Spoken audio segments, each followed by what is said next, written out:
Welcome to the Arena Decklist Podcast. I'm Jerry Thompson, joined by Brian Gottlieb, and we should probably not mess around this week, man. We got a ton of previews to talk about. Long list of cards. Nothing. No witty comments. Go. Talk about cards. This isn't normal. We don't normally do this. Card number one, Reidane, God of Justice. I wasn't prepared. Sorry. 2-dub, 2/3, legendary creature god, flying vigilance, snow lands your opponent's control enter the battlefield tapped. Non-creature spells your opponent's cast with converted mana cost 4 or more, cost 2 more to cast. And it's a DFC, so the backside is Reidane Shield, 3-dub, legendary artifact. If a source an opponent controls would deal damage to you or a permanent you control, prevent one of that damage. Whenever you or a permanent you control becomes the target of a spell or ability an opponent controls, counter that spell unless its controller pays 1. Go. Okay, now I'm ready for some nonsense. So Magic Discourse is so interesting to me. There's a lot I purposefully avoid because I want to make sure my opinions are my own and are genuine and are just based on my interpretation of these cards, because I think that's what people are here for better or worse. Like, I will share my ideas. I don't want to just parrot someone else's ideas. So in a lot of forms, I'm careful about what I expose myself to. Like, I won't listen to a lot of other podcasts because I don't want to crib their style or, steal their sound bites or whatever. I'm just cautious about those things. So I try to be ultra cautious when I expose myself to the talk around previews and not get caught up in narratives and all that nonsense. But the narrative around this card is that it's not good enough. And when I saw this card, I was like, this is way too good, and I hate it. Because obviously we talked a lot about the need for there to be downside of playing Snowlands. There has to be some reason why you don't just always run these over basics. And like, this does that. Existence gives you a plausible reason to avoid playing Snowlands in your deck for no upside and bluff equity. That's good. I'm on board with that. But also, this card is like, okay, on its face. I think it's a fine Magic card to include in a bunch of decks and will hose some things pretty effectively. Elspeth Conquers Death gets hit pretty hard by this. And I think even the backside, Reidane Shield, I think preventing 1 damage in a lot of spots is really strong. If you've never had that in play before, it can be a little under assuming on its face, but it does a lot more than you think it does. And then you add attacks onto it. I think the card is like good enough without the snow stuff. But if there is an actual snow deck, which we're going to get into a lot of snow cards today, and it seems like there should be a snow deck, there's some pretty good reasons to go hard into that path. This is just a 1-card hoser that hits them. It hits their efficiency so brutally. Like having every land you play come into play tapped, that's not recoverable. You can't play around that in some instances. And well, let me say that if you're playing snow, I wrote an article about this, a few days ago, so before we had all the cards. But if you want to get your snow count up, you have to play a bunch of those ETB tap duels anyway. So, well, unless you're monocolored snow, though, and there's incentives to do that. I mean, I think that's a very reasonable deck as well. I think the default snow deck, you're right. The default snow deck seems to be setting itself into Sultai, which is going to play a bunch of tap lands anyway. So, fair point. It still messes you up, though. Absolutely. Yeah, just every land you play for the entire game being tapped is problematic. And it feels like this card is way too on the nose. And its existence alone does so much to discourage that from being a real archetype. And if that archetype does gain any traction, I don't like the idea of just like a single card hard hosing the archetype. Like, we've gotten away from that over the years, where there's no more city in a bottle. There's no more that type of stuff that just closes off an entire portion of the game. And I think it was important for a card like Reidane to exist. I just think this went too far. I'm less concerned about the snow hoser, although when I was writing my second article this week, I just penciled in the Snowlands in all the deck lists, and this card got previewed while I was writing it. And then I had to actually go back and think about what the risks and rewards were, because some of them were like, well, I kind of want like a shock in my sideboard, so I'll play 2 Frostbites. And now I'm just like, well, since this card exists, do I actually want to do that? Because it's not like, they side in this card against you and you side in a bunch of removal spells. It's like, no, there are going to be decks playing this main, right? So Right. there is a pretty big cost now to doing that. You are actively disincentivized from playing Snowlands just because. But like the second part of the hoser, the like taxing non-creature CMC 4 or more, that is super powerful. That's the thing that feels like really unfair to me for this card, and I'm actually okay with it. I think it's fine, but I do think that that's like the more egregious aspect of it. Yeah, well, you can't talk about one without the other, though. Like the fact that it has that egregious aspect is why I'm so concerned about how hard it hits snow decks, because you can talk yourself into playing it for other purposes. Like it's good, and the body's good. Like 2/3 flying vigilance will do a lot against smaller aggro decks, and there's a particularly good 1-drop in this set, maybe a couple of them that incentivize some of those smaller aggro decks. So I like seeing those bodies, but I don't know. I just think you needed an effect like this. I just think this goes a little bit too far, and I would have done less. And it's not even like I think it's a huge mistake. Like it'll be fine. I don't think it's egregious, but to see the reaction and people come out saying this doesn't do enough, and I had the exact polar opposite reaction, was really shocking to me. Yeah, it is strange for sure. I mean, this is still a creature. It's still very killable, obviously. One of the things that I was looking at with some of these creatures, and I don't know, like Sarulf and Jorn, they're these 3-mana 3/3s, right? And it's like, well, that's not a very good stat line typically, but this format has Bloodchief's Thirst and Bonecrusher Giant as kind of like the premier removal spells, right? Right. And this also dodges both of those to some degree. So I think 3 toughness on a 3-mana creature is something that is definitely undervalued. So it's like, oh, it's a creature, it's very easily killable, and it's like, is it? You know, and it's kind of weird to me that things like Thalia, obviously like a very good card, and you're usually playing it in decks that just have a bunch of creatures anyway. But like this, you can just play with your own spells, because this only affects your opponents, which is also kind of strange to me. But I guess it makes sense with the backside, I suppose. Like obviously you don't want to like tax the shield, but yeah, this is strange to me that it's like a one-sided hoser and it's not symmetrical. I really like that for tracking purposes. I think that's one of my biggest knocks against Thalia, is there's just too many GRVs, game rule violations, that come with that card, and things get missed too often. And I'm cool with it being pushed to one side, even if it feels a little different. Your point about removal is a really good one. I also think, though, as I look at all these snow decks, and I guess this brings me to my thoughts on this set. I've been very low on this set, really underwhelmed by the power level. That's starting to change. I think the last 2 days in particular really brought some meaningful cards. But up until this point, I really wasn't impressed with much of what I was seeing.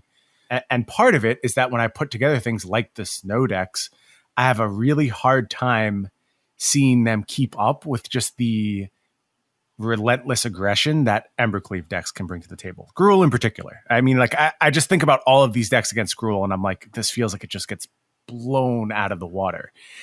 And if you add in something like this, which is an absolute tempo destroyer, like I don't know if there's a Boros deck, but just in general, if there's a way to really keep them behind curve, I'm already concerned about their ability to keep pace. And I think the parasitic nature of snow means that if you block off this mechanic too hard, you've cut a large portion of this set out of constructed. And I don't want to see that happen. So that's why I'm more concerned about this card than its actual raw power level. But like I said, I think the backside is underrated. That effect is more meaningful than people expect. And the front side is certainly good enough to see play. Yeah, absolutely. This should see historic play too. Okay. I would expect like the tax to be very powerful in historic. The problem is like there's not really like a white creature aggro deck, but like there are a bunch of pieces there. There's collected companies, stuff like that. So I'm kind of interested in this card there as well, because obviously I guess you have Thalia there too. I mean, we always forget about that card, but at some point you'll have enough of these meaningful white creatures to tax your opponent all over the place. Yeah, so I like this card. I think it's going to show up in a lot of spots. Almost certainly going to see this slotting in hate bear style stuff in like modern. Maybe not in huge numbers or whatever, but like it's definitely going to be there. Yeah, in Modern, it's unfortunate that it's only non-creature spells with converted mana cast 4 or more. I think like the big spells in Modern tend to be creatures, Primeval Titan, even like Niv Mizzet, like that's a very meaningful Modern creature, but it doesn't feel like there's too much for this to really tax on the front side. But, Snowlands matter there, and maybe the backside matters a lot there. Yep. Starnheim Unleashed, 2 sorcery. Create a 4/4 White Angel Warrior creature token with flying and vigilance. If this spell was foretold, create X of those tokens instead. Foretell XX dub. I don't have a lot of love for this card. The fair side just doesn't do much for me. I mean, it's obviously it's not there for that. You're not trying to make a 4/4 White Angel Warrior, but it will come up sometimes. I don't like that foretell can't be done on the same turn. Yeah, that's a big thing. Yeah, you really like are punished for top decking this card in late game scenarios. You can't turn it into something very meaningful immediately, and that's tough for a finisher like this. And that was the big feature of something like Entreat the Angels, is that it just turns the game immediately. This needs 2 turns to do that. Now, if you just have enough time in the early game to futz around and spend all your mana foretelling stuff, maybe that's good. But I am not entirely on board with the idea of like the foretell parasitic deck where you're getting paid on the foretell lord, which we'll talk about in a little bit. I don't think the pieces are quite strong enough to make up for what's going on. Again, my default lens for looking at these things in Standard will be Gruul for the time being. And I think about cards like this standing up to the aggression of Gruul. This just doesn't do a lot for me. And this is one of the cards that was leaning into the malaise I was feeling in the middle of the week, where it was another mythic. And I just don't think this has a big role to play in Standard. Yeah, I agree with that. The you having to foretell on a different turn is a thing that I saw a lot of people miss because it's not on all the reminder text, right? Right. Or it's not like reminder text is not on all the cards. So that is basically the deal breaker.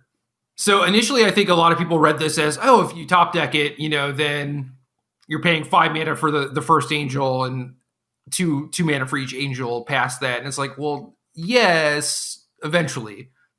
I think the theory is that, well, if this is just your win condition for the most part, it usually doesn't matter that you have to wait like a turn, right?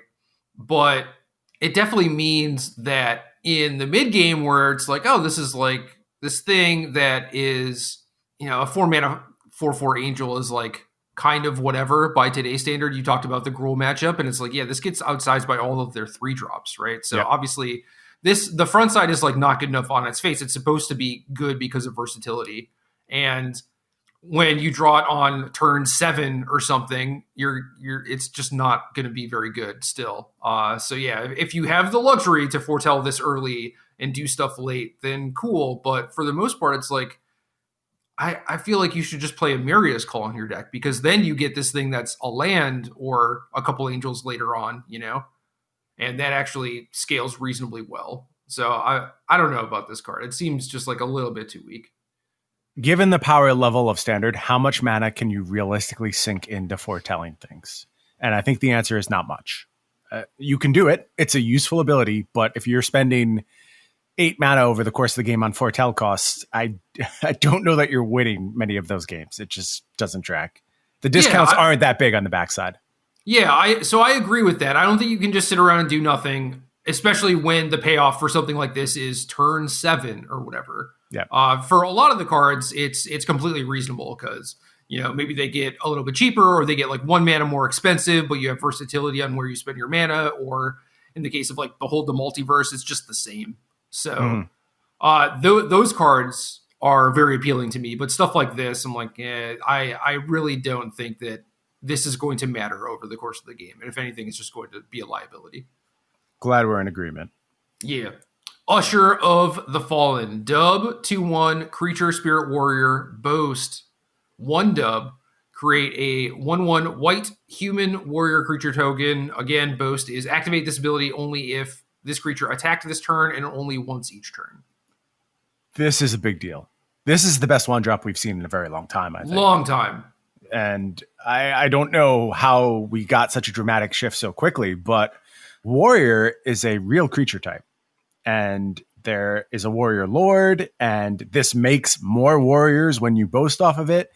And I think this card alone does enough to create new aggressive archetypes, more of a go wide type look that we just haven't had in a while. It's kind of a go big, put an Embercleave on a thing. That's how you do aggro these days. This is leaning into a more small ball, lord traditional approach. There's even the new Honor of the Pure, Rally the Ranks as Rally of the. It's a one colorless, one dub enchantment as Rally of the Ranks. Rally the Ranks enters the battlefield. Choose a creature type. Creatures that you control the chosen type get +1/+1. So there's multiple ways to pump these small creatures, especially in the warrior tribe. I just think 2 mana or 2 power 1-drops are worth so much more these days, and we haven't had a reasonable one in a very long time.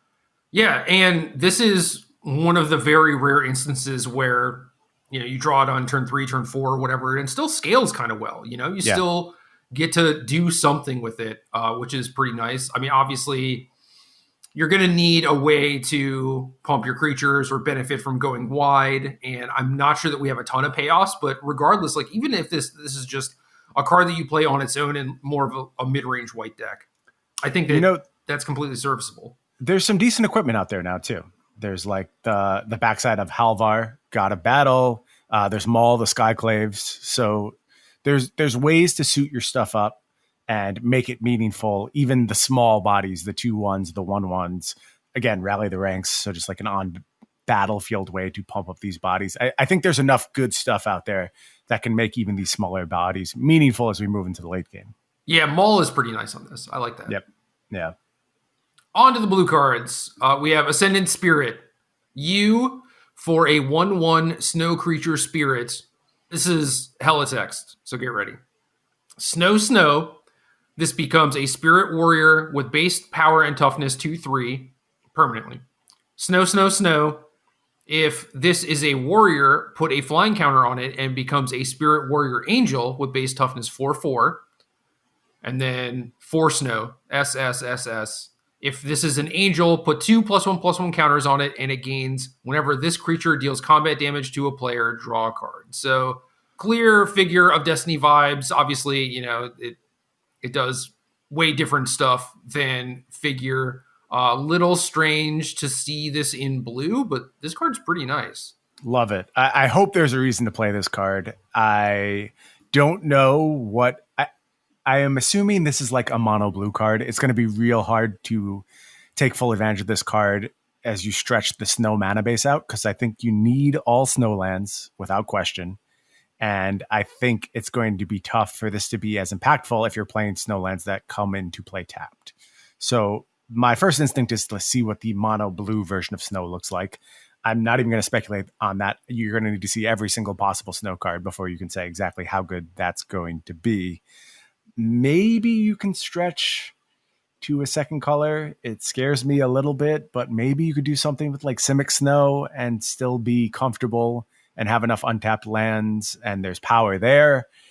Whatever it is you're going to do, though, I think the rate on this is totally acceptable. I love the idea of just like dumping all your mana into it across the first 4 turns and ending up with something good for your investment. Like, that is a play pattern that you're going to be willing to go into in a bunch of spots. Just make your 6/6, draw some extra cards, and have a handful of stuff to take advantage of the position you put your opponent in. If they're trying to just sit back and not interact with you, Ascendant Spirit can really punish that. So I don't know what I'm doing with this yet, but in terms of it being worthy of investigating and having enough raw power to make it, even in the present world, I buy it. This is a really good card.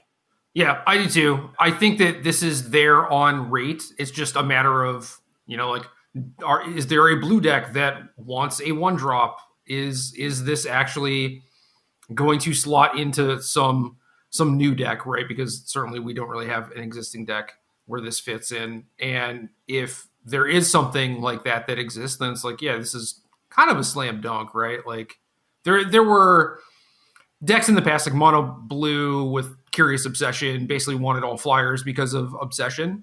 Yep. So we don't really live in that world, but there might be something different, something that might be like a little bit more mid-rangey, and I'd be pretty happy if a deck like that existed. Something cool about Spirit 2, which is not really a game that Figure of Destiny could play, is that this is in blue. So you play this on turn 1, and then you just hold up mana for the rest of the game and activate this on end steps. Right. And you've closed your opponent out of getting into the game if they're relying on sorcery speed stuff. You know, you have your whatever, Lofty Denial, Essence Scatter, whichever mode of counterspell you would like to use, you have it at the ready. And if you don't have to use it, dump some mana into Ascendant Spirit and make your threat bigger. And I think that's going to be a successful play pattern if there's other stuff of that ilk to do. Right now, I don't think there is. I think it's a little short, but you could see pretty easily, like, you've got Brazen Borrower out there, you've got this card, there's other potential adventures you could play, like Hypnotic Sprite is a card I really like, which has never seen any play. And yeah, I think like there's some potential for that card to be meaningful, and obviously still a whole set worth of goodies to look at. So I have high hopes for this card. I hope it's able to make a dent in the current format. Well, Cosmos Charger, 3U, 3/3, creature, horse spirit, flash flying. Foretelling cards from your hand cost 1 less and can be done on any player's turn and has foretell 2U. So here's our foretell lord that I foretold earlier in the podcast. That one was on purpose. I'm going to own up to that one. I actually thought about that one as I was doing it. I quit. Thank you. I just don't know. I don't have a strong opinion on this card yet. I said that there was going to take some kind of lord, some kind of cost reduction thing to make a lot of these bigger foretell spells hit. Again, I like the play pattern of just like, I now have all this mana that I can use at all these times and punish you for your inaction. And I have a bunch of counter spells, and maybe you can just go like Cosmos Charger, the foretell counter spell, foretell card draw, and maybe even Alrond's Epiphany for the foretell time walk, because now your time walk only costs 5 and you can play it at instant speed. That sounds really good to me. I mean, maybe that's the mono blue deck with Ascendant Spirit. All that stuff checks out. So I like it. I am not 100% convinced that it's just like rate playable. Like 3/3 flyer for 4 is a lot. Flash helps, but I don't think it gets you all the way there. And it's a little slow for your payoff to come online. And I think these foretell decks are going to be very reliant on the flexibility of doing things at instant speed. So without this card, they could be a little mopey. That's my concern.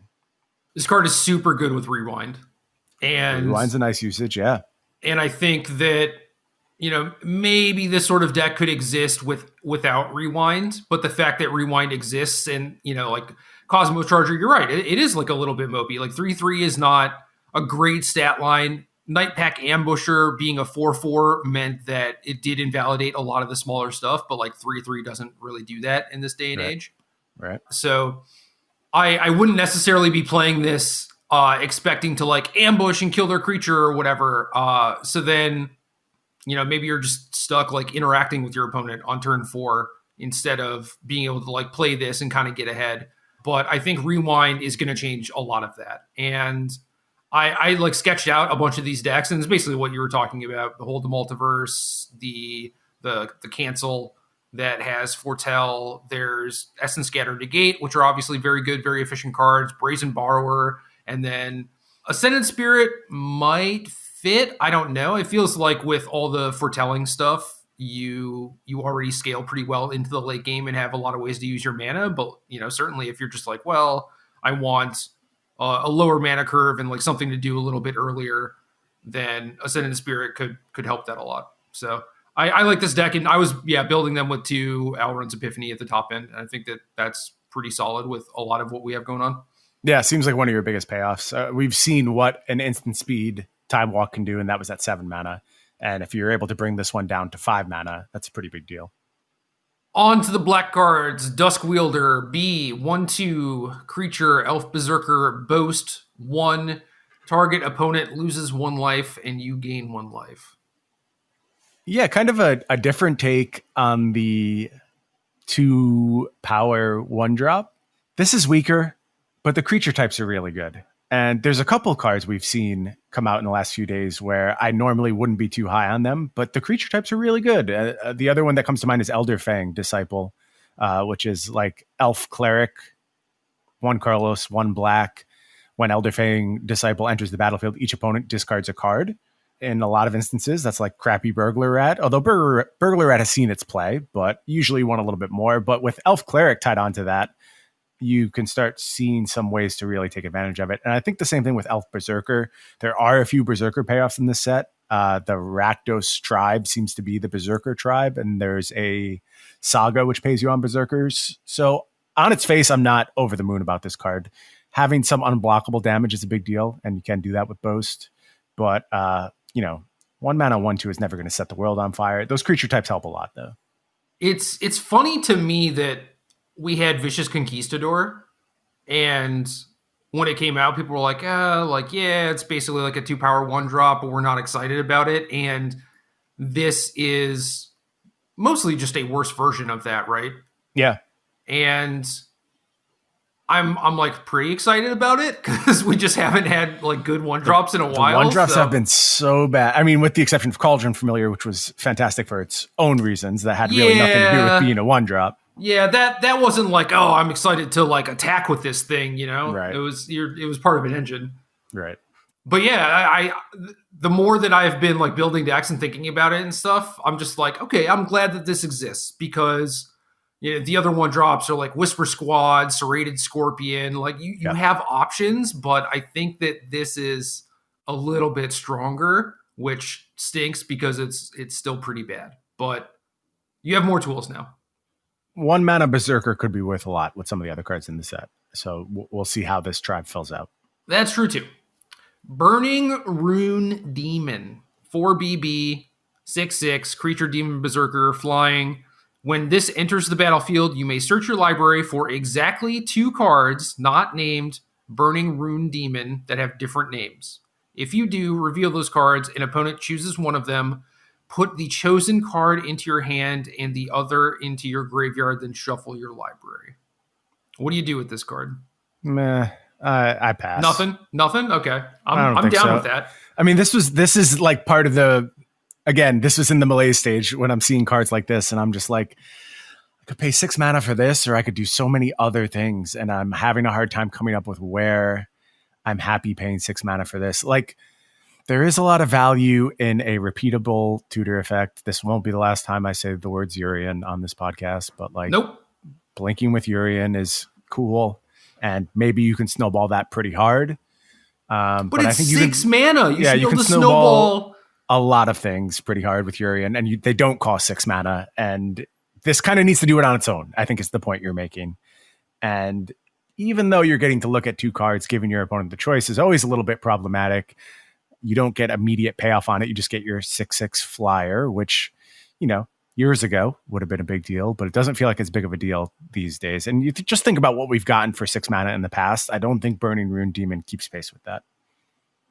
Yeah, I'm trying to think of the best case scenario for this, and it's like get a Croxa or in Historic or whatever, you like get an Uro, so you're guaranteed to find a recursive threat with this, but it's like Unburial Rights and something else. Yeah, but I don't know. Still 6 mana. I like that play pattern. The idea of Unburial Rights is one of the first things that came up to me, but yeah, it's 6 mana, so you better have something that good at 6 mana. Right. It's like you can think of all these convoluted scenarios, and it's like, oh, we did it. We got an Unburial Rights or whatever, and it's like, well, you paid 6 mana. You could have just been doing a lot of other stuff that also probably could have accomplished your thing. So, why is this in your deck instead? So, yep. I think the scenarios that you can think of and probably come up with are maybe pretty sweet, but then it's still just like, oh, it's like actually still bad. Yeah, it's possible that this is like the very top end in a control deck as like a one of. That wouldn't shock me. That's fine, but it's not setting the world on fire. Yeah. Egon, God of Death. I wrote about this one this week. 2B, 6/6, legendary creature god, Death Touch. At the beginning of your upkeep, exile 2 cards from your graveyard. If you can't, sacrifice this and draw a card. And the backside is Throne of Death, which is B for a legendary artifact. At the beginning of your upkeep, mill a card. 2B tap, exile a creature card from your graveyard, draw a card. So you are now the expert on this card, having written about it. What percentage of the time do you just slam this on turn 1 when it's in your hand?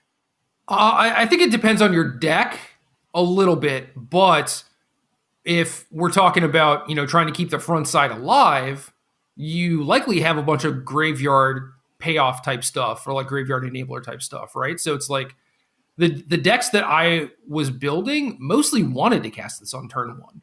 And there were a lot of instances where, say with Emery, for example, and these decks are probably weaker than just slotting this in Rakdos or whatever, but like Right. Emery with Throne of Death, like this is an artifact, so it counts for Emery. If you're playing Emery, you're also probably trying to fill your graveyard and do other stuff. So the decks that I liked this card the most were the ones that were very happy playing this on turn one. And in the context of the old Rakdos midrange deck, I mean, you're playing Mire Triton, Timurit Calls the Dead. You're still a little short on graveyard enablers a lot of the time because like Crocs is expensive, Ox of Agonis is expensive. You have multiple things that are eating at your graveyard. You kind of just want more, and that's why Magmatic Channeler was in the deck initially. Yep. And just being able to empty your hand quick enough for things like Ox of Agonis is really nice. And this enables like Kroxa a lot earlier, and the deck didn't have a lot of one drops, et cetera, et cetera. Like, I think this card is awesome.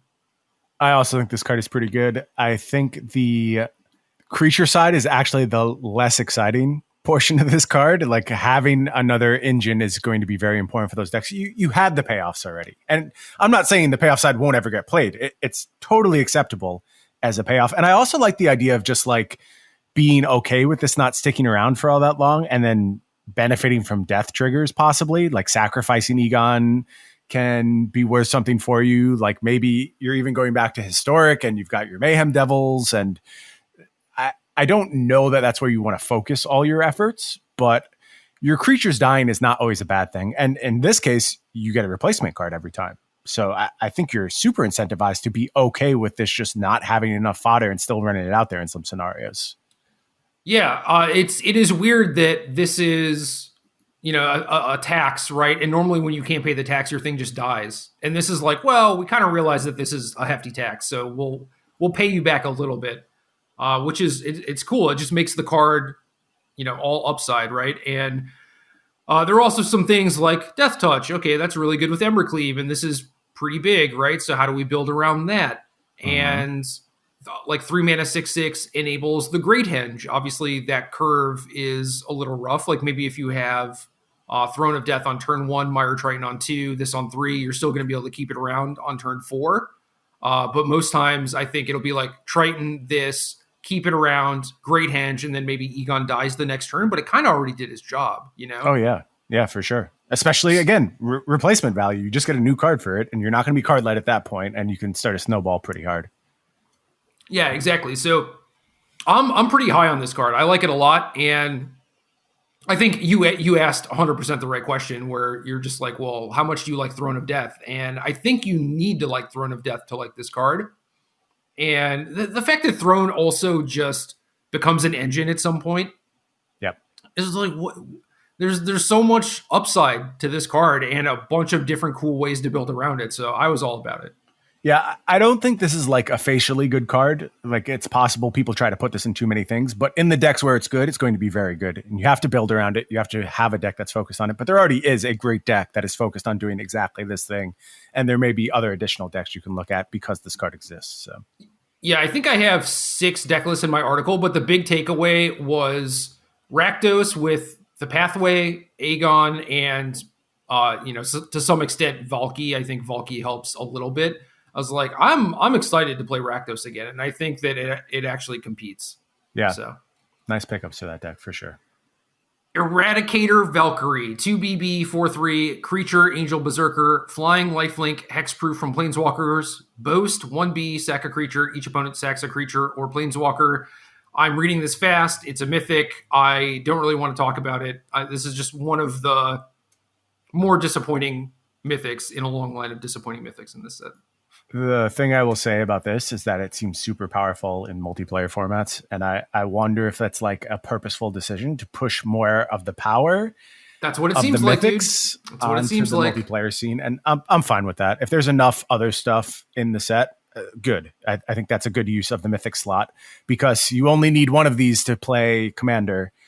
And I would much rather have like the one of stuff be at mythic rather than the 4 ofs that empower everything be at mythic. So I'm dogging on the mythics a little bit, but if that's the strategy, I'm on board. I like what you're trying to do there. I am too, and I like all the stuff that we talked about for like Burning-Rune Demon. It's like I could almost assuredly hear listeners out there being like, "Well, this is not a standard card, guy. This is supposed to be like a commander type thing." You know, you're reading too much into it. You're trying to, you know, think of how you can abuse this or whatever. And it's not meant for that. And I think Eradicator Valkyrie is it's similar. It's along the same lines. But it's weird because we're not used to that yet. And no one has outright said, like, hey, yeah, this is a card that we made for a commander, obviously. Like, don't try and put this in your standard decks because it's close. Like, you know, 4 mana, 4/3, it's got a bunch of abilities. It is a mythic rare. We're just kind of like, you know, brainwashed into thinking that that's where our constructed power level cards are supposed to be. And you look at this and it's like, why is this so bad? And it's like, well, it's not meant for us. Yep, I think that's the case here. At the same time, like saying that, I want to try and like Skyclave Shade, Sacrifice Engine type stuff, but I know that's just not going to keep pace. So hopefully, I'll talk myself out of it before I actually do it. And I'm on board with the idea that this is a multiplayer card. Skemfar Avenger, 1B, 3/1 creature elf berserker. Whenever a non-token elf or berserker you control dies, you draw a card and lose a life. This is a constructed card.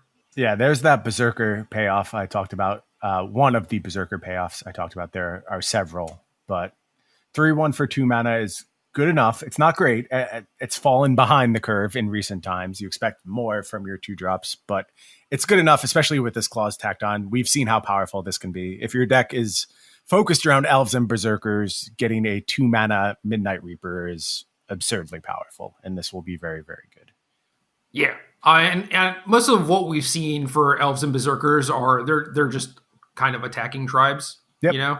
So you're probably not going to get up to a bunch of sacrifice shenanigans, but it's possible, you know, if you end up having like a light elf splash in your Witch's Oven deck or whatever, you can get paid on this a little bit. But I would not necessarily be looking to it as an engine, more just like a value card. I think so. I think that's correct. Blood on the Snow, 4BB, Snow Sorcery, choose one, destroy all creatures or destroy all planeswalkers, then return a creature or planeswalker card with converted mana cost X or less from your graveyard to the battlefield, where X is the amount of snow mana spent to cast this spell. All right. I wouldn't usually be into the type of thing I'm about to talk about, but I think there's some good points in its favor. I first saw Noxious tweeting about this. M21 blue card that it's a blue creature, 3/3. I'm forgetting the name of it, but it returns an instant or sorcery from your graveyard to your hand. The way this card is written, you just always get it back. Like whether you have that creature in play or not, it will. Oh, yeah. It loops forever. Once you have both of those cards, unless one of them is removed from the graveyard, you will always be able to cast a Wrath on every subsequent turn of the game. That's going to be really good against some decks. Let me find the name of this card. Give me your thoughts on that while I look for the name of the M21 card I'm thinking about. Yeah, that's awkward. I certainly didn't think about that. One thing I will note is that there's a decent amount of graveyard hate. There's a lot of, you know, flash creatures and haste creatures and Embercleaves and Great Henges and stuff like that, where Wrath with buyback is not going to KO everyone. But if you're leaning hard on Blood in the Snow, there's very little reason to not just play like 1 or 2 copies of that card too, just for the possibility that you get there. But I'm more of like looking at this like, if you kill all your opponent's planeswalkers, you know, ideally you're not playing a ton yourself. That's pretty good. If you're a black, probably like black-green mid-range deck, and you get to benefit from the second part of it, that's pretty nice. Like this seems like a very good mid-range card to me and not a great hard control card. And I wouldn't expect this card to show up in very large numbers, but as like a 2 of as a mid-game kind of like game breaker. I like this card a decent amount. Yeah, I like your read on it in a fair sense. The M21 card is Shipwreck Dowser. It's 3 colorless, blue, Merfolk Wizard Prowess. When Shipwreck Dowser enters the battlefield, return target instant or sorcery card from your graveyard to your hand. The way Blood on the Snow is worded is choose one, destroy all creatures, destroy all planeswalkers, then return a creature or planeswalker with converted mana X or less from your graveyard to the battlefield. So you just so pop it back right away. So it's working by design, the fact that it doesn't target the creature when you cast it, because also that would end up where, like, if your opponent has a Scavenging Ooze, they just counter your Wrath or whatever. So it is meant to be able to, like, you kill your own planeswalker, but then you get it back. So you're able to, like, sweep the board minus your one thing. And I think that aspect is by design and maybe overlooks the interaction with a Scrivener. I don't know. Maybe. Like you said, there's plenty of ways to play around it. I don't think it's like, oh, the format's broken because this exists. But it is interesting. And if it is a format that is vulnerable to that type of interaction, if it's all about, I don't know, mono green aggro tends to go a little bit less on the haste side of things, although that may change with things like Vorniclex. We'll see where they fall on the haste spectrum. But if it's just white aggro, hero my creatures, what are you going to do about it? This will lock some of them out of the game, quite frankly. So interesting to keep track of. Yeah, I mean, once you get to that point, but then it's like, well, there's even things like Reidane, right, where they could play that and just shut you down. But sure, yeah, it is interesting. It's also, like, very, very slow, right? I mean, you would have to you would probably have to cast the Scrivener unless you have some way to self-mill or discard to, like, Thirst for Meaning or something like that. But those things are pretty reasonable. Like, you could incorporate that into your deck. Yeah, I think so. Some early draw spell that you just burned and get it back with Scrivener. All of this is very contextual, depends on the pace of the format. I just thought that was a really interesting interaction. Yeah, it is. Definitely worth knowing about. Your take on the card outside of that interaction? No, I think you were spot on. Okay. Just very limited play, but can certainly be a quasi mirror breaker almost. And it does seem like Snow is being pushed. Like I said, I think there's two flavors of Snow. There's monocolored and then there's Sultai. So this can certainly be a part of the more controlling Sultai builds. Yeah. On the red cards, we have Quakebringer, 3RR, 5/4, creature giant berserker. Your opponents can't gain life at the beginning of your upkeep. This deals 2 damage to each opponent. This ability triggers only if Quakebringer is on the battlefield or if Quakebringer is in your graveyard and you control a giant. Foretell, 2RR. I think this card is facially good, but still relies too much on giants for me to be 100% on board, where Bone Crusher Giant is the only other giant I'm into at the moment. But that kind of recurring damage from the graveyard that you can't really do much about, that's powerful. And it being on the battlefield and doing the same thing is also powerful. You're just continually pressuring your opponent's life total. So I buy this card as good enough if we just get 1 or 2 more support pieces, basically. The giants that we've seen that look strong enough to see constructed play are basically what I thought, where they're, like, a little bit more on the expensive side. So you're actually getting paid a decent amount on, like, the 2-mana Saga and stuff like that. Mm-hmm. So that's interesting. And then, yeah, between, like, Bone Crusher and Quakebringer, there's probably just a lot of incidental damage, like incidental chip damage that you can do.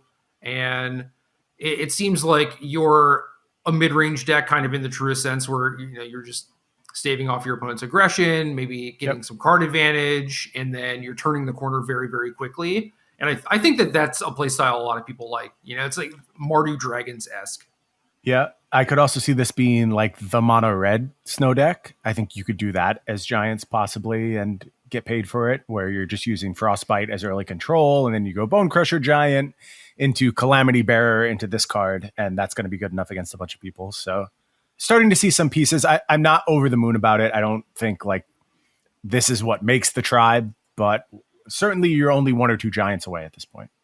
The best giant by a mile is still Bone Crusher Giant. Like that. Absolutely. That's kind of the reason to play the archetype, and it's like we need another card along those lines. Maybe not as good as Bone Crusher, but something that actually gets you excited to do it. Whereas Quakebringer is like, okay, yeah, this is like a solid role player. We almost certainly need this in the archetype, but like, give me a reason, right?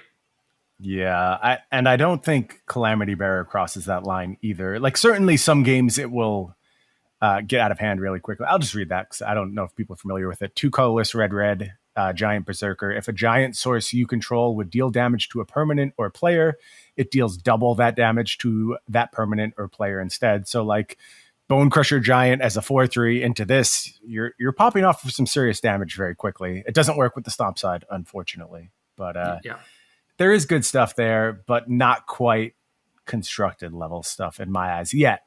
Getting close. Yeah. Goldspan Dragon, 3RR, 4/4, creature dragon, flying haste. Whenever this attacks or becomes the target of a spell, create a treasure. Treasures you control have tap, sacrifice this artifact, add 2 mana of any one color. So, assuming that you get to play this on 5, your opponent's tapped out or they don't have anything, you get to hit them with it. You get a little bit of a rebate either on that turn or the next turn. So that's pretty interesting. Normally we see like our 5 mana dragons have some sort of effect on the battlefield, right? And this is a thing that just like pays you in mana, and I'm kind of just more interested in that, honestly. My take on this card might surprise you. I think it could be like potentially broken. Doubling up treasure mana could be a really big deal. There's Magda, which is a fine way to create some treasures in the early game. If there's other good ways to put treasures on the battlefield, I could see just having explosive turns immediately upon playing Goldspan Dragon, where you put it down and you already have 2 or 3 treasures in play and you followed it up with another 5 or 6 drop. That sounds good. This doesn't quite do what I want it to do, but I will point out that if you were to have enough things that targeted your Goldspan Dragon in your deck that cantripped, you can maybe just draw your whole deck in the right scenario. Oh, new Swans deck. All right. Yeah, like I don't know exactly what that looks like. And the only space you're going to have enough to do that with is probably like modern card pools. And this is not going to be good enough for that format. But if there's enough going on, like, I don't know, like Scred type stuff doesn't quite work here because you don't get the same kind of immediate payout that you got from Swans. But you see what I'm getting at, where you can turn small removal spells into card draw, and you have some kind of cantripping pump effects that just allow you to go through your deck real quick, and you're getting mana the whole time. Yeah, I don't know. All the wisps, right? Yeah, Cerulean Wisp, that kind of stuff. It's kind of dumb. It won't work in modern, and I don't think the cantrips are good enough in standard. But in terms of like what this card can do facially, it has breakable potential, and that's what I look for when I look for new sets. Cards that can just go completely off the chain. This has the potential to do so. Yeah, my brain just kind of defaulted to like spell opponent controls, right? And I wasn't even thinking in the context of like, you giant growth this thing and like. Yep. Yeah, I had to read it a few times. To make sure it worked that way. Because I think your expectation that it would only work off your opponent's stuff makes a lot of sense. Yeah. But pushing it in the other direction is when I start to be like, okay, maybe there's something here. Yeah, I do like the aspect that if you just have a bunch of treasures already, then this can do potentially busted stuff. The problem is that I haven't seen a lot of things that actually make treasures in this set yet. Right. Yeah. Magda's the best one we've seen. Magda Brazen Outlaw. We talked a little bit about that, I believe, last week, which is a card I'm pretty high on. I like this card a lot, but it needs dwarves to really kick into overdrive. We don't have a lot of dwarves yet either. So I don't know if there's going to be enough treasure to fuel this efficiently. I think that's part of the reason why I started looking for ways to have this be my treasure maker and seeing what we could do with that kind of setup. Yeah, that's cool. I'm definitely into this card just on its own, like independent of trying to do anything busted with it. But when you start talking about stuff like that, like if you get to play a bigger red deck with, maybe Magda or a card that makes treasures that isn't very, very below rate, like the ones that we've seen so far, then it starts getting really interesting. Yeah. Still, I'll be keeping a close eye for treasure producers throughout the rest of this set. It really only takes one decent one to push us into the very playable territory. There's like Seize the Spoils, which I don't think is anywhere near good enough. It only makes 1 treasure, so something a little better than that has to be the option. Yeah, Seize the Spoils was the one where I'm just like, I want to like this card. I want this card to be good, but it's just not there. No, I don't think so. On the green, we have Jorn, God of Winter. This is another card I wrote about. 2G, 3/3, legendary snow creature god. Whenever this attacks, untap each snow permanent you control. And it's a DFC. The other side is Kaldring the Rime Staff. 1 UB, legendary snow artifact. Tap. You may play target snow permanent card from your graveyard this turn. If you do, it enters the battlefield tapped. Brian, you are the resident expert about cards that double your mana, so how do you feel about this? If it's free, it's me, baby. And there's some free mana going on here. You got to work a little bit harder for it, not just attached to like an enchantment like it usually is. But I loved your mono green list from your article. I thought it was really smart. The idea of using, I'm blanking on the card name, ram through, instant speed removal in your deck that really wants to attack and letting that unlock your mana a bunch. I thought that was a really cool approach to how to build around Jorn. I think the default is you go to a control-ish type deck where you're getting a lot of value out of the backside of Jorn and finding some way to replay things from your graveyard on the reg. But your mono green list excited me way more than anything else I've done with Jorn thus far. I think trying to get too much from it is going to be a recipe for disaster. But if you just use it to double up your mana, that's going to be good enough in a lot of spots. Yeah, and that was kind of the premise of the article. Was it's just like this is a thing that I'm slotting into a lot of decks to get the extra untap step, and the back part was not getting a lot of love because we had not seen a whole lot of relevant snow permanents.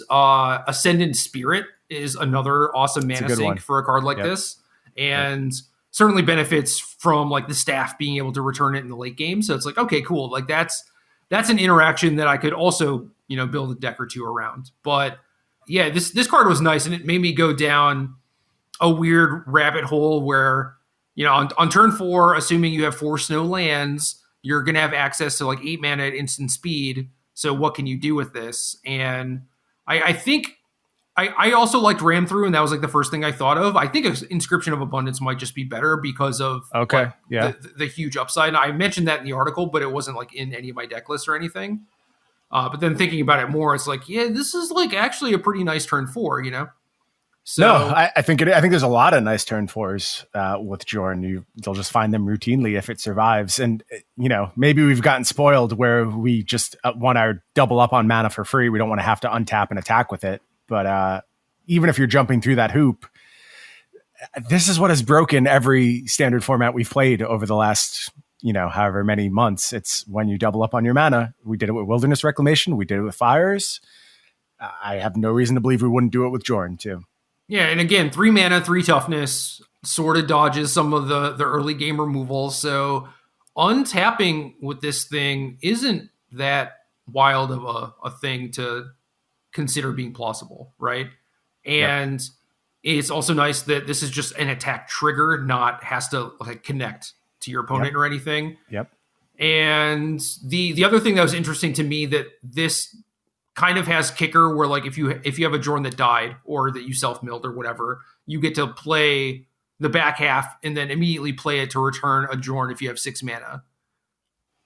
Yeah, that's really cool. A really cool interaction. I wonder how much there's going to be space for things that do like basically your mono green approach, but can still get away with the minimal amount of like the green blue snowland and the green black snowland just to fuel the backside of this in like rare occasions. Do you see any hope of that? Or is it just, are you too inclined to just be mono green and leaning on your curve outs and your efficiency at that point? I think it depends on what other snow permanents you have, because when I wrote the article, it was like, what am I doing just to like return Jorns in the late game? Because I really didn't have any other snow permanents in the deck, Ascendant Spirit is a big get for sure. It is for sure. So yeah, now if you're talking about like building a blue-green deck and you're almost certainly going to be playing 4 Fable Passages, it's like, well, one snow-covered swamp doesn't cost you a whole lot. Yeah. No, I like that idea. This is why I think I got so bent out of shape by Reidane, is like, these ideas seem really cool. And if you just have that card in the format, you can't do any of them. They're not going to work. You're going to get run over by that card. So I hope I'm wrong. I hope it's not as impactful as I think it is. Well, that's just a new stipulation for the snow decks, right? Is that you need to be able to kill Reidane. Yeah. I don't know. I guess that's fine. I would rather that be the case than like some broader constraint. And obviously, like, you still get to play your first 3 turns unopposed, hopefully, before Reidane's doing anything. So maybe I'm overstating just how much that's going to stunt your development. Especially if you have Jorn, it's like, just attack and you'll untap that land anyway. Jorn's a 3/3, Reidane's only a 2/3. You get your ram throughs, your inscriptions. No, very true. Kills it pretty easily. So obviously you'd rather be like the proactive person with the Reidane than the person who's like, well, I'm hoping to kill this thing every single game, otherwise it's really going to slow me down. But I think it's doable. Yeah. Esika, God of the Tree, 1 GG, 1/4, legendary creature god, vigilance, tap, add 1 mana of any color. Other legendary creatures you control have vigilance, and tap, add 1 mana of any color. DFC, the backside is the Prismatic Bridge. It is 1 of each color, Wooburg.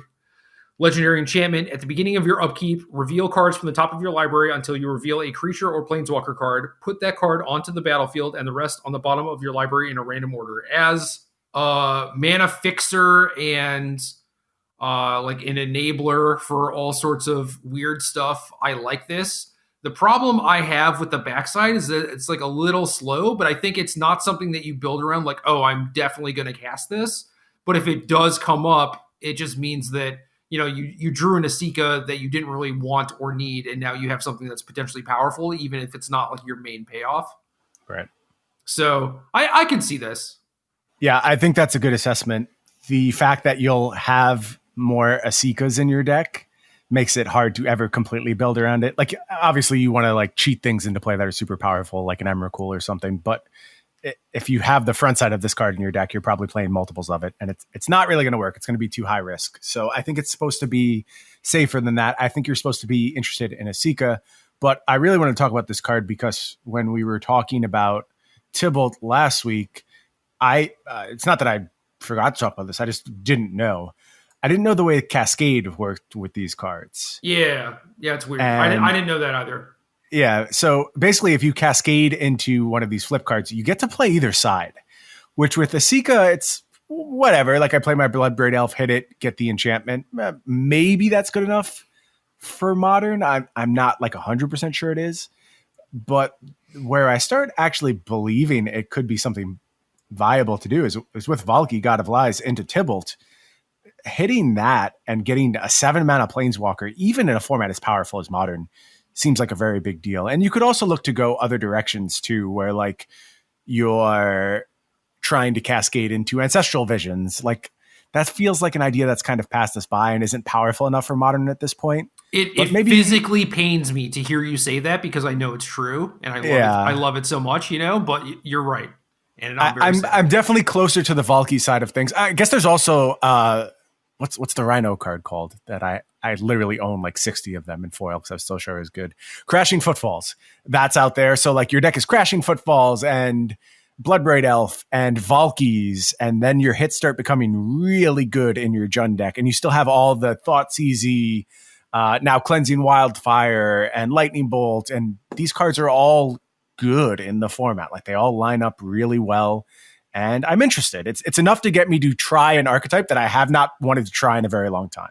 Yeah, it certainly helps that Valky is just good enough in Modern as is because of all the Uros and exactly a lot of like Primeval Titans. The combo decks, a lot of them are just creature based, so it's a fine disruptive tool. It's a fine threat, and then you have the backdoor Bloodbraid Elf thing, which is kind of absurd. I think so. I mean, there's not going to be many decks that can stand up to a very early Tibalt, even the most powerful decks, unless they're like stack combo. Tibalt is going to do a number on them, I think. So I am interested in exploring that. And it's rare that a current set has me excited to try out a Modern deck. Like a lot of times I'm begrudgingly doing it. Like playing Uro in Modern is something I begrudgingly do. I'm not excited to do it. But this kind of rejuvenation to an already established archetype that it's really fallen out of favor is the type of thing that gets me excited again. Word. So where does that leave Esika for Standard? Outside chance, I think if the 1/4 body is particularly good, this gets a lot of push in the right direction. If you're blocking a lot with it, certainly improves my opinion of it. The backside, like you said, a little slow, probably a little bit more vulnerable than I would like, and I think it's going to get blown up in a lot of spot. And I don't think you can really like max out on legendary creatures. Like there is the other legendary lord, Kulvori, God of Kinship, which incentivizes you to play a bunch of different legendaries. I don't know that I really buy that as something viable. So pretty low hopes for this card in Standard, but maybe a little fringe play. Yep, fair enough. Esika's Chariot, 3G, legendary artifact vehicle, 4/4. When this enters the battlefield, create 2/2 green cat creature tokens.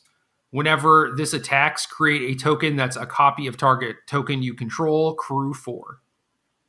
This seems good. This seems like a good vehicle. The inherent value is just enough that I buy it. It snowballs the game very quickly.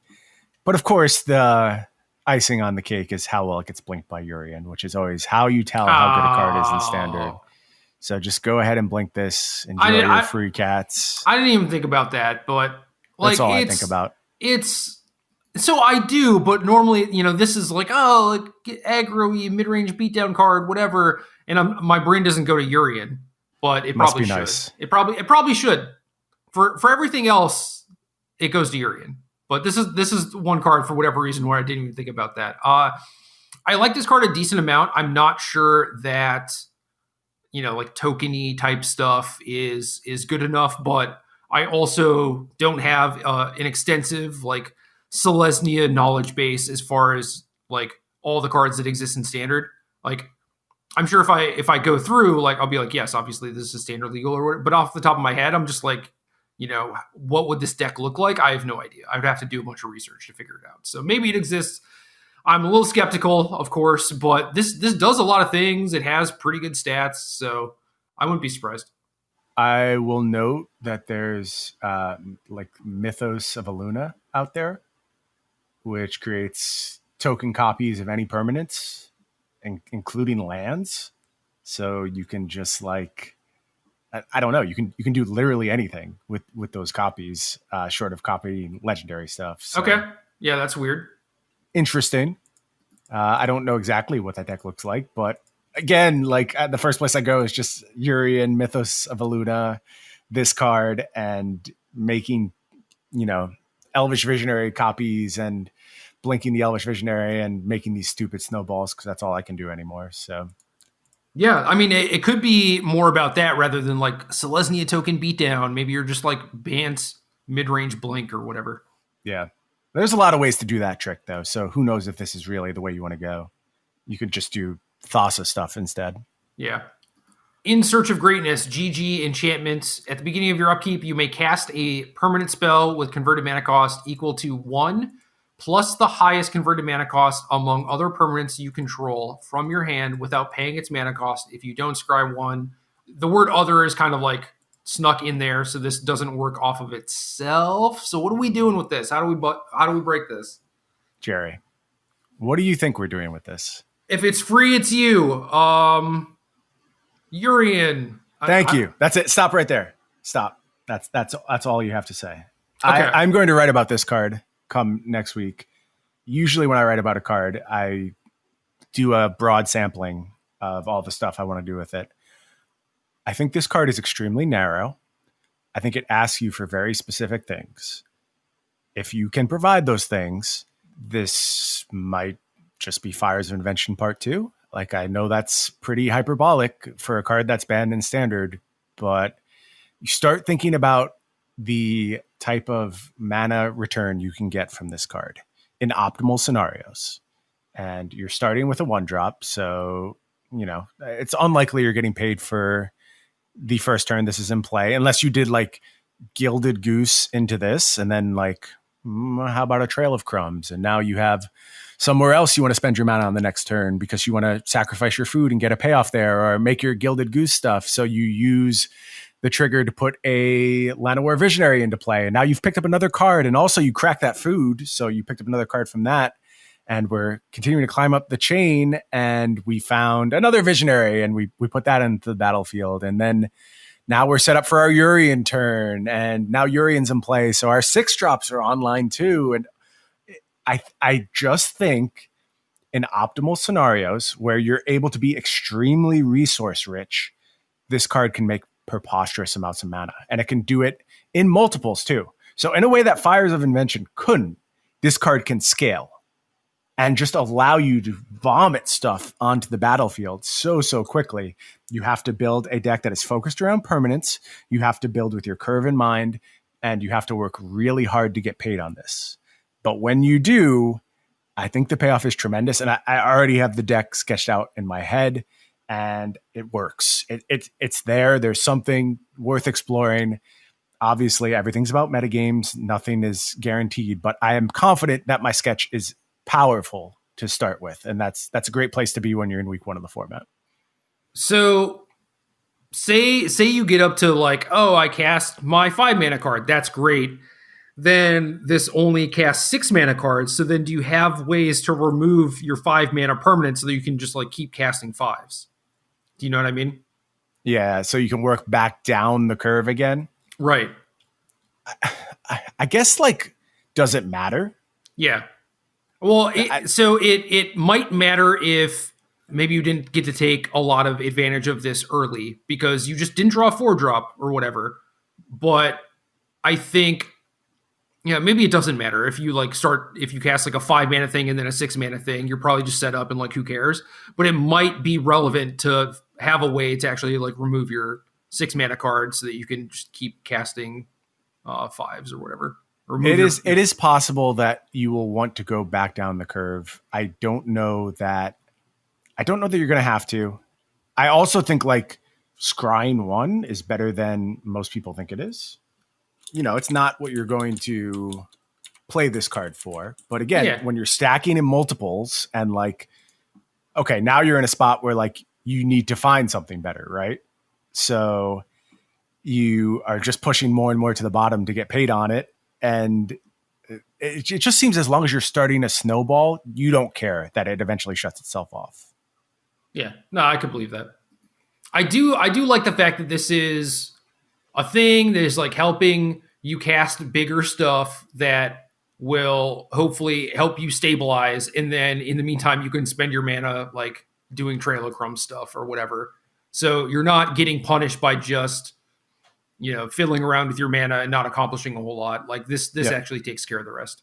Yeah, it's one of the reasons too where I will actually, after playing a bunch of 60 card Urian decks, I will go to 80 cards because like paying the companion cost is totally fine when you're getting mana in other places. And again, like multiples of this will pay each other on the other side. So it can't look at itself, but it could look at another copy of this. So you could have 2 potential 3-drops on that turn. And I just see so many potential snowballs going out of control based on this card. Like I said, you have to work for it. And in all honesty, that's like a good spot for these type of cards to be in. I want to have to work to make this work. It's not like Fires of Invention where it's just such a powerful mana engine. You can put it in anything and your deck improves from it. That you have to completely build around this. But I think if you do, you will get enough mana out of it that it'll be worth it. Well, so if you have 2 of these, right, it's like the first one triggers, you put in a 3, and then the next one triggers, and you have to put in a 4, right? I don't know how that would work. So I assume that it would check on resolution. Okay. You may be correct. Which is not a bad thing, No, I mean, it's asking a lot. You have to have a really perfect curve in that scenario, but... Yeah, but like you also get to scale up, which obviously yields higher payoffs, so that's kind of cool too. Yep. Yeah, it is. On to multicolored. We have Battle of Frost and Fire 3 UR Saga. Chapter 1, this deals 4 damage to each non-giant creature in each planeswalker. Chapter 2, scry 3. Chapter 3, whenever you cast a spell with converted mana cost 5 or greater this turn, draw 2 cards, then discard a card. So giant sweeper, a little bit of selection, then you have to wait until chapter 3 and you get a little bit of filtering, maybe keep going. Like this is fine. I get how it fits into the archetype. It just seems a little slow, clunky, cumbersome, but that's kind of what Blue-Red Giants is doing, it seems like. Yeah. If I was convinced that the one step of the saga was going to be a good enough sweeper in the format, then maybe you could sell me on this card. But I think it's going to miss too often. There's too many big bodies out there. Things like Lovestruck Beast come to mind where they just naturally outsize this. And it's the problem with Storm's Wrath. I mean, Storm's Wrath fell out of favor pretty hard because it wasn't good enough. And this is in some ways worse Storm's Wrath. Even if there is upside attached to the back, I just think the one has to be very good before you'd even consider playing this card. And I doubt it is. Agreed. Firja's Retribution, 1 dub B, another saga. Chapter 1, create a 4/4 White Angel Warrior creature token with Flying and Vigilance. Chapter 2, until end of turn, angels you control gain tap, destroy target creature with power less than this creature's power.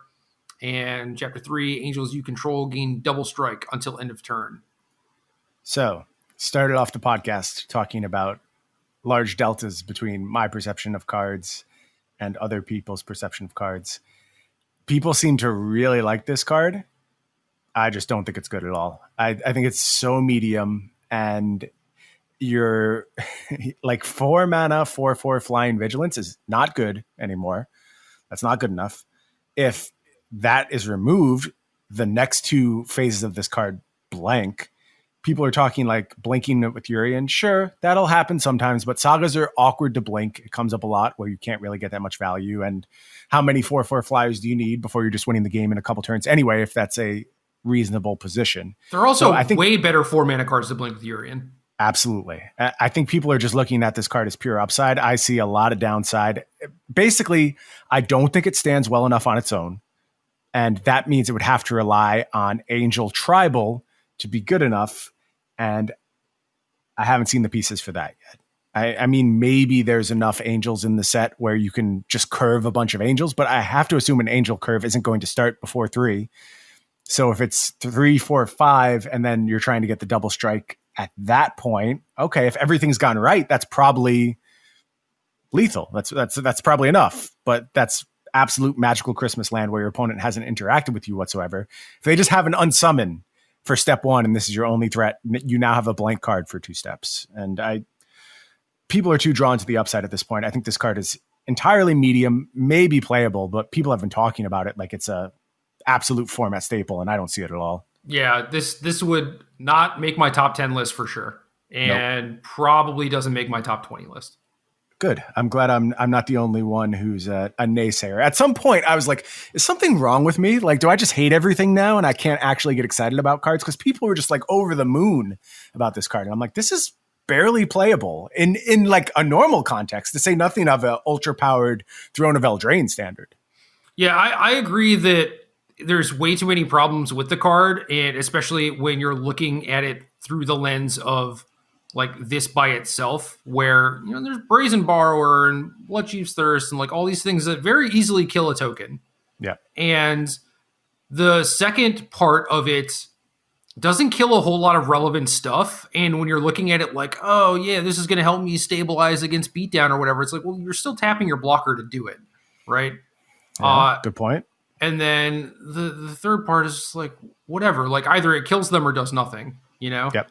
And if you have like 8 or 10 power of angels, you're probably doing okay anyways. I'm not sure how much you actually need this. So we're in complete agreement. Yeah, I'm not really about this. And also like Orzhov might just be a pretty weak color combination, but a lot of problems. Agreed. Kardur's Vicious Return to BR Saga. Chapter 1, you may sacrifice a creature. When you do, this deals 3 damage to any target. Chapter 2, each player discards a card. Chapter 3, return target creature card from your graveyard to the battlefield. Put a +1/+1 counter on it. It gains haste until your next turn. I want to be clear that I don't think that this is particularly good. It's got text that's appealing, but it's slow. Very slow. It's just like the reanimate thing kind of gets me, where it's like, okay, maybe, and then you think about like how long that takes. But yeah, I don't know. I feel like this is a card we're talking about because it does have appealing text, but kind of similar to the last card, it's just like in actual context, how much is this actually doing for you?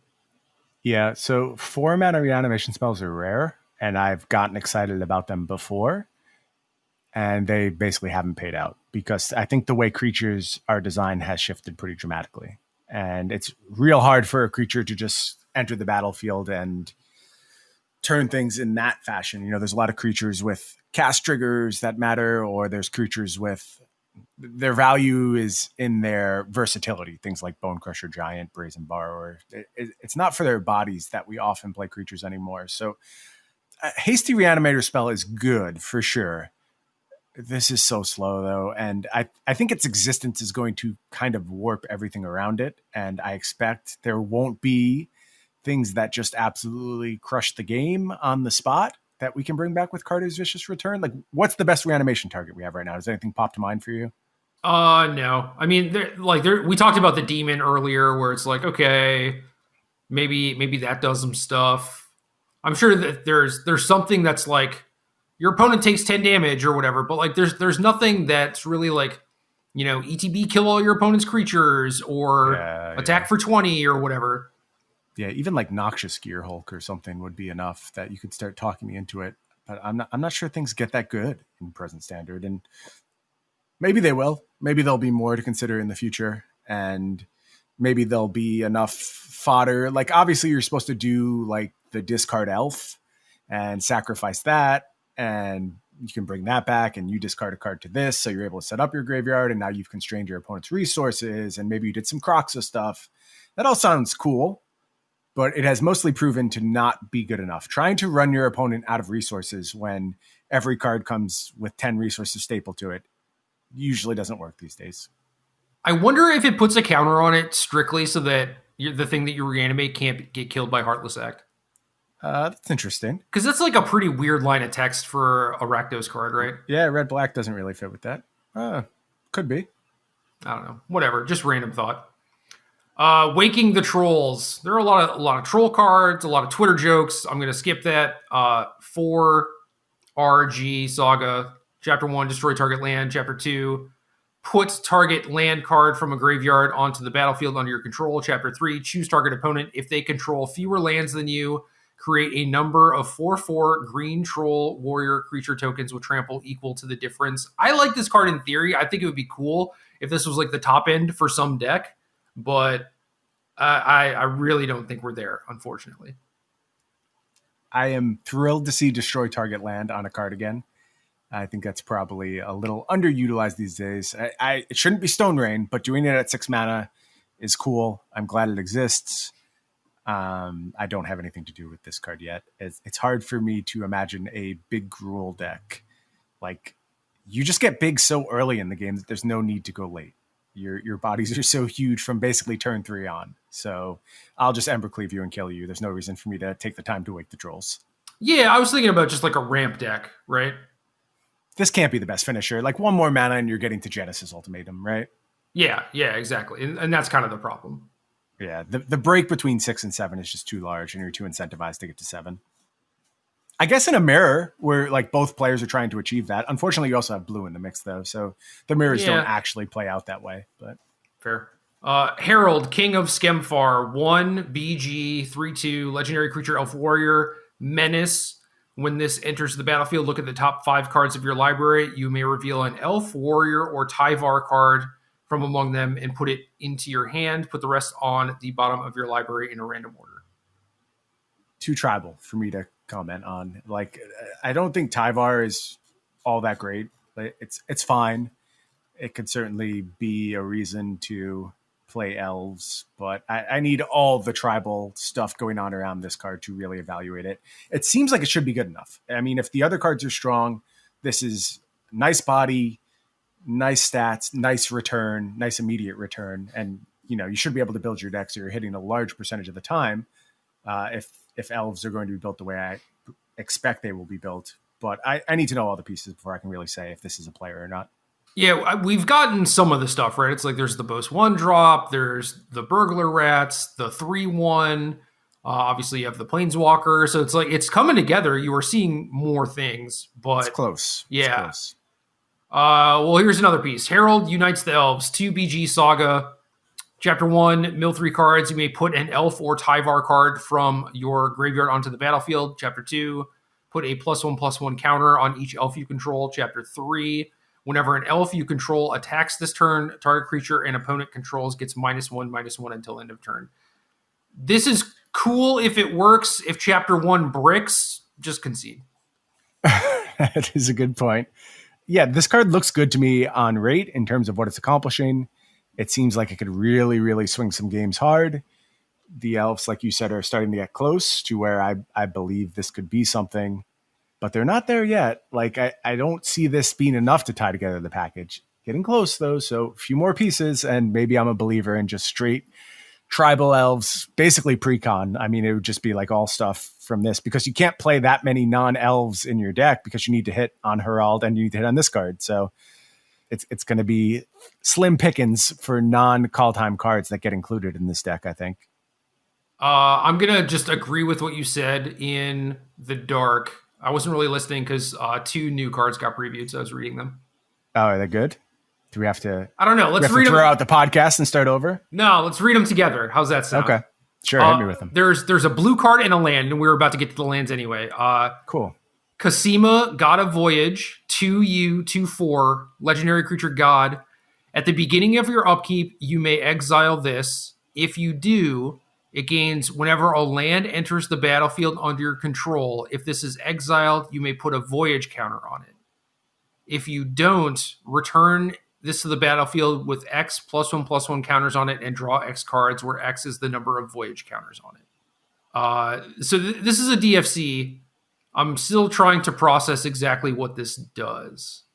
Yeah, I think I understand it now.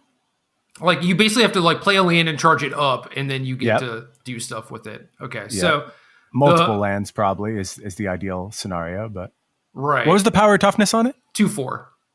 And casting cost again? Sorry, it's hard to parse this together listening. I have more respect for our listeners now. Yeah, 2U, 2/4.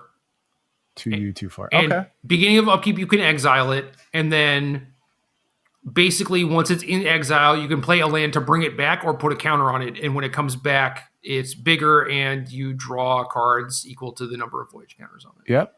Okay. I'm interested. What do we got for a backside? Backside, the Omen Keel. 1U, 3/3, legendary artifact vehicle. Whenever a vehicle you control deals combat damage to a player, that player exiles that many cards from the top of their library. You may play lands from among those cards as long as they remain exiled, and it accrues for 1. One more read, please. There's a lot of words in this card. This is a rare, right? It is rare. 2 mana, 3/3 vehicle, accrue 1. Whenever a vehicle you control deals combat damage to a player, they exile that many cards, and then you can play lands from them. This card's good. It seems pretty good. Like, this card seems very good. You got a lot of options, and even if it's just like, vehicle in your beatdown or mid-range deck, you get a little bit of card advantage. Just in the case of lands, they work well together, obviously. This seems solid. This is one of those cards where it's like, where the hell does this go? But we'll figure it out. Can we mono blue it? Is this going with our Ascendant Spirit stuff? I mean, like, Spirit can crew it up even if you haven't spent any mana on it. Yeah, it's true. I was trying to build blue in like the Flash type of thing, but this is probably like a different deck. Yeah. Interesting. Very interesting card. Very wordy card that took me a long time to process. And it's 2 sides, man. How do you put that many words on each side? So many words. Either one of those cards is like a fine Magic card to exist, right? Like, did it have to be a double face card? Well, there's I don't know like all the mythology or whatever, but there's got to be something there, right? It's like, this is the ship captain. The backside is their ship. I don't know, man. I'm just tired. I need a nap.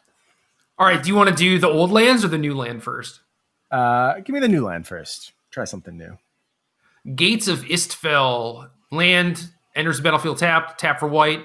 2/UU. Tap. Sacrifice this. Gain 2 life. Draw 2 cards. I love card draw on lands. I'm a huge fan. I have done this many, many times. I'll find a home for this. This will see some play somewhere. Enters the battlefield tapped is interesting because we've had that problem with a lot of stuff. Azorius had the problem because it didn't have the pathway, and it was fine because they were usually just doing like slow, cumbersome Urian stuff. So some amount of ETB tap lands were fine. But there's also like the DFCs, like how many Glasspool Mimics or Jawari Disruptions you want to play, stuff like that. Temples. So you have basically as many lands that ETB tapped that you could possibly want, right? So it will be interesting to see how many of this type of card people put in their decks. Like, this is effectively, Memorial of Genius, which saw a decent amount of play. So yeah, I just think like that play pattern, like, you need to make all your land drops early and you need to be able to turn it into more cards late, is just textbook control. That's like something they look for in so many spots. It's so important for their deck to have access to. And in general, I think people undervalue the cost of playing a tapped land. I think they're way too willing to include tapped lands in their deck. But if the payoff's good enough, then I'll talk myself into it. And I think this is such an important payoff for control decks. I'm on board. Yeah, but then you also have to compare it to like, well, is this better than a temple or is it better than a DFC and all that stuff? So I don't know the answer to that. I am inclined to count DFCs as spells anyway. If I didn't want it as a spell, I wasn't playing it in my deck in most cases. So if this is something that lets me push to like 30 lands, I'm totally fine with that. Cool. Karfell Port. Land, ETB's tapped, tap, add U. 3 UBB, tap, sacrifice this, mill 4 cards, then return a creature card from your graveyard to the battlefield tapped. Unique. It's a unique effect to put on a land and not one that I can really draw any analog to. So again, the cost is high.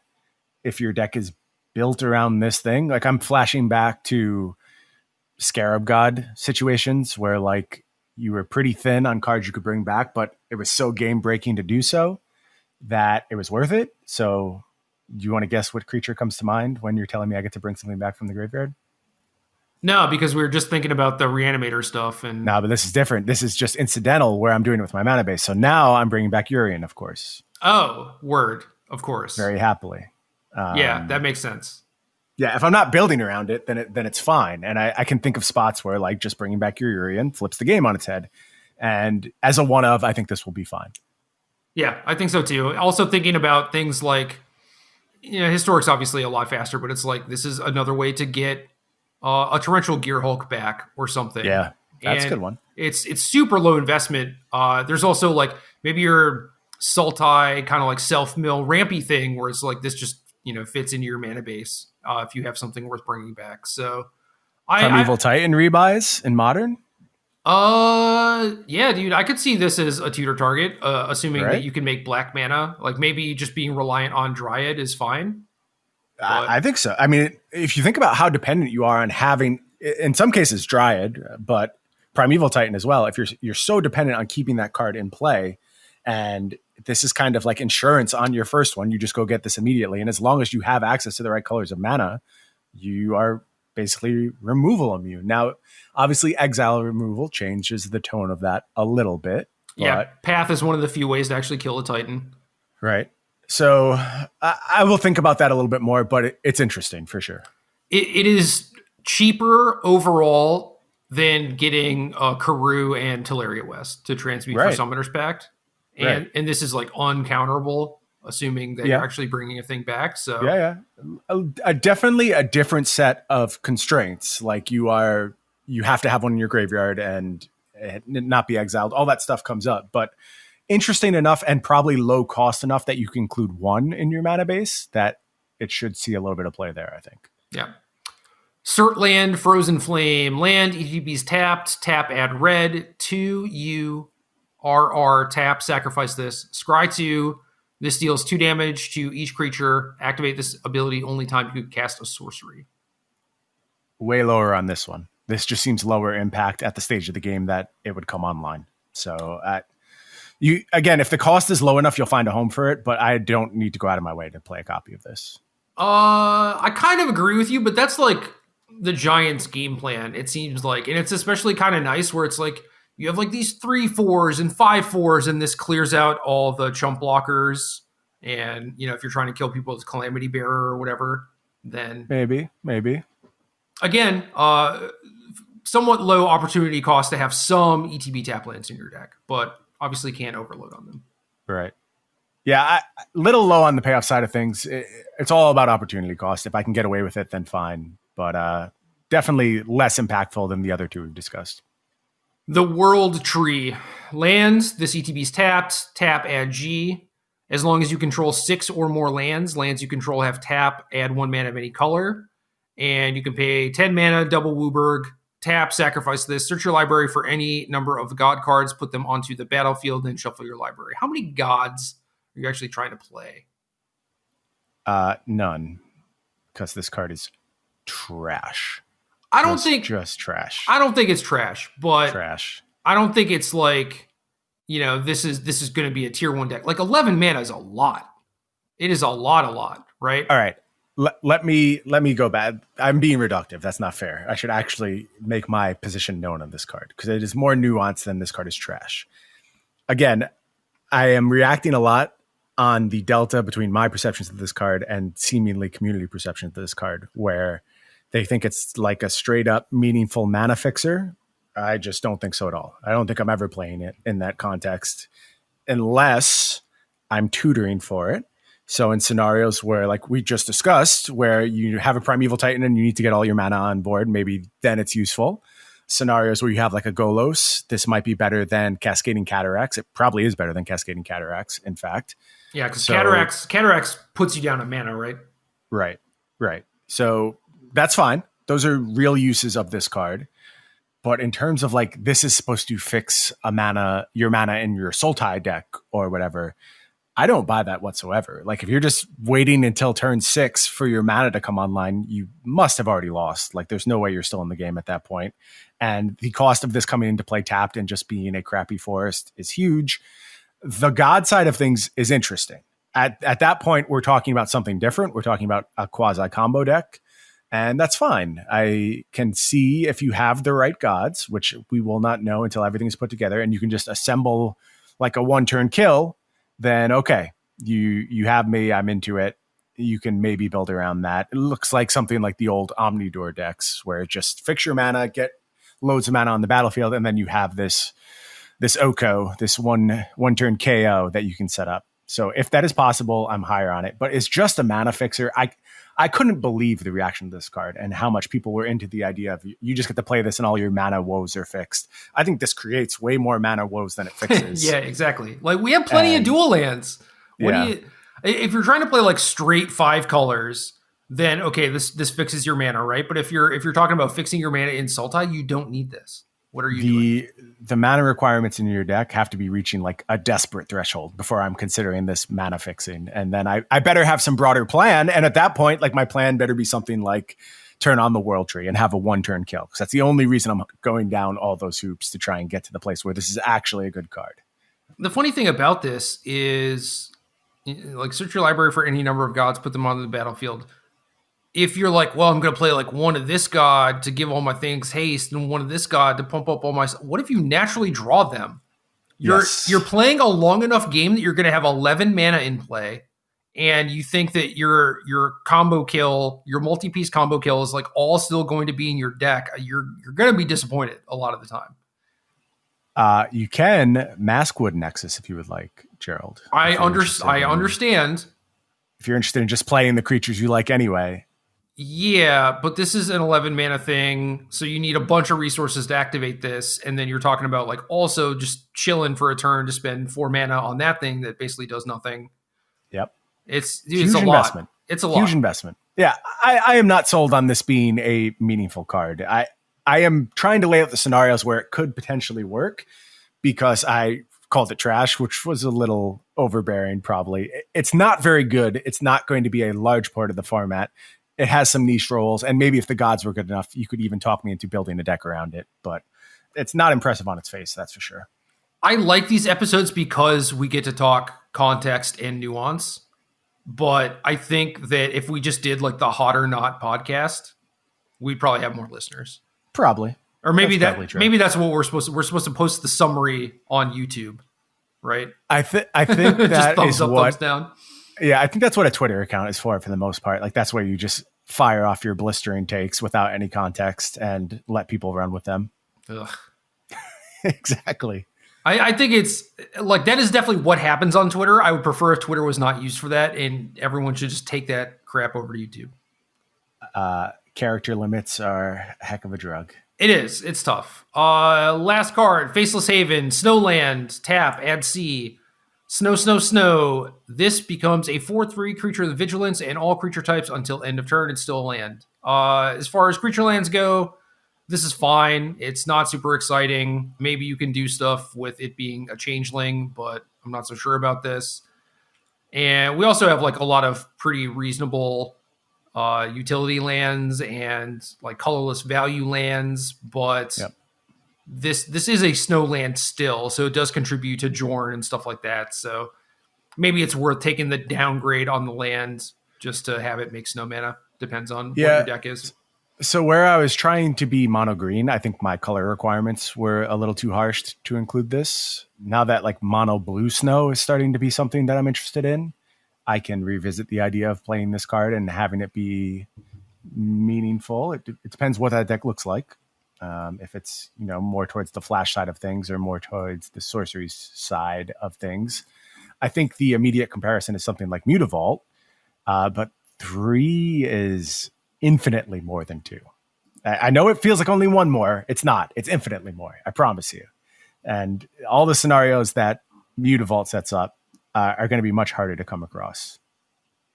Agree completely.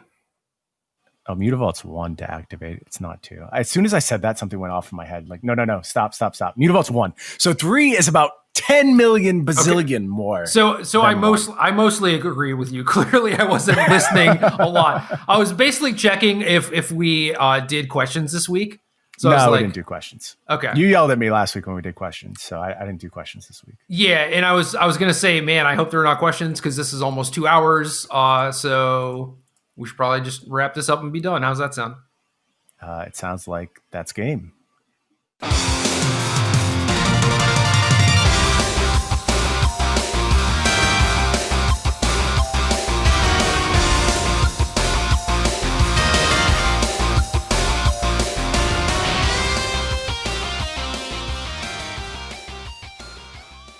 Good luck.